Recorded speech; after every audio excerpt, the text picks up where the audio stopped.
Yes, very good. Repeat the Okay, question for the brother. I said that Haki, you make us know the flag Mhm. in the bandera in all you show in the radio, in the TV, and Instagram. You always bring this show where you are teaching people the history of the Black Liberation Army, all these things. What the flag mean to you? Uh, the Marcus Garvey flag Yeah. means it means African unity for me. It shows my solidarity with all my brothers and sisters across the globe. So I always try to constantly keep that flag up as a reminder of what we're truly struggling and fighting for. So that's why I'm always displaying the Marcus Garvey flag, because it symbolizes our unity, umoja, um, nationalism that we're all struggling for a free Africa. It's Haki from Alara. Oh, say that again.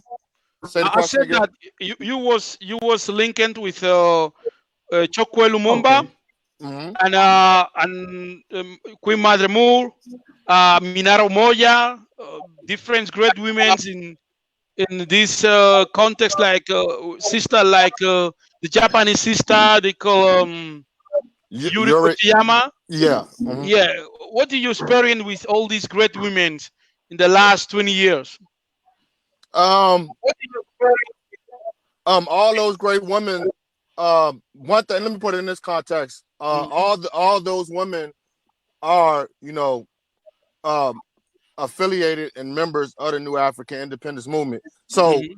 the New African Independence Movement is basically a Garvey movement, Mhm. because everything the New African Independence Movement was founded on was Garveyism, because Mhm. Queen Mother Moore was a Garveyite. Mhm. So Queen Mother Moore, um, even many people might not know her, but even a great ancestor by the name of Maggie L. Walker.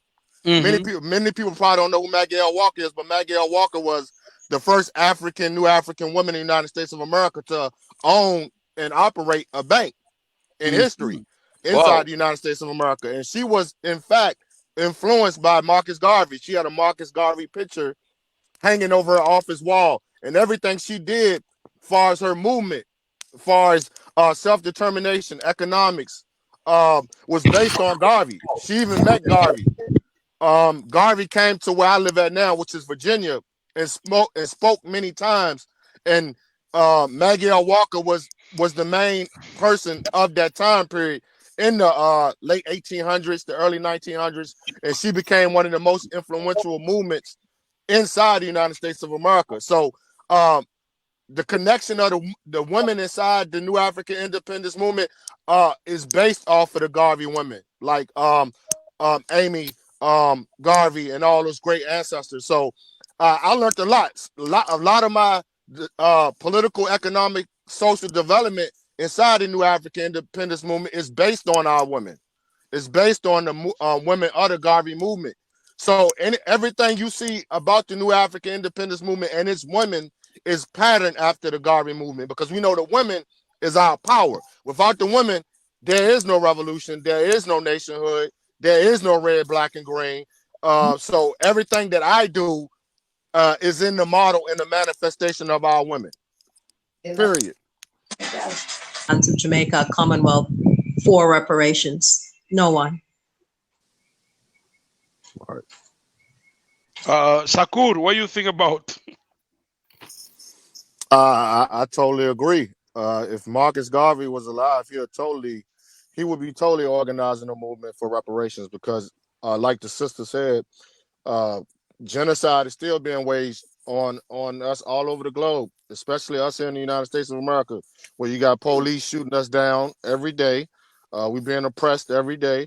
Um, they have never corrected their wrongs when it comes to the enslavement of New African people across the African diaspora. So that I see him totally involved in the reparations movement, because the provisional government, like the sister just said, the provisional government of the Republic of New Africa was based on that. They was brought into existence to be that governing body that we need to demand reparations with the Obadeli brothers. to carry on that Malcolm X legacy, to carry on that Marcus Garvey legacy. So reparations is totally important because even back in that time period, you even had people like Noble Drew Ali. You had a lot of people from that time period, and even before Garvey even really, made his force known, you had people before him that was fighting for reparations to a certain degree.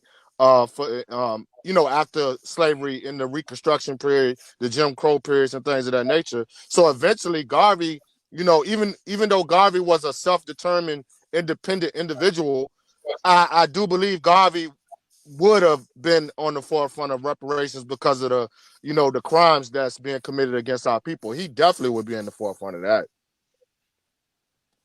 Shakur or Mama Sama? Yeah, I'm here. I totally agree with the sister said. That's why the Malcolm X grassroots movement was created. It's definitely going to come from the bottom to the top, not the top to the bottom.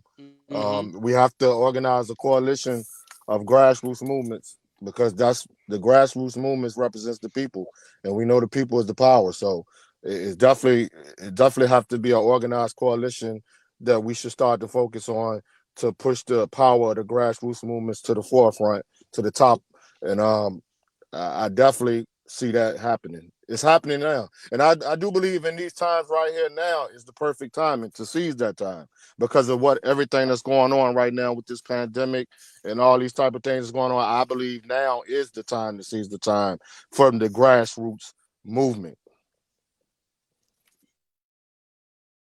Yeah, the Yes, time my of Bobby brother. Seale. Give thanks. Uh, Give thanks. yeah. And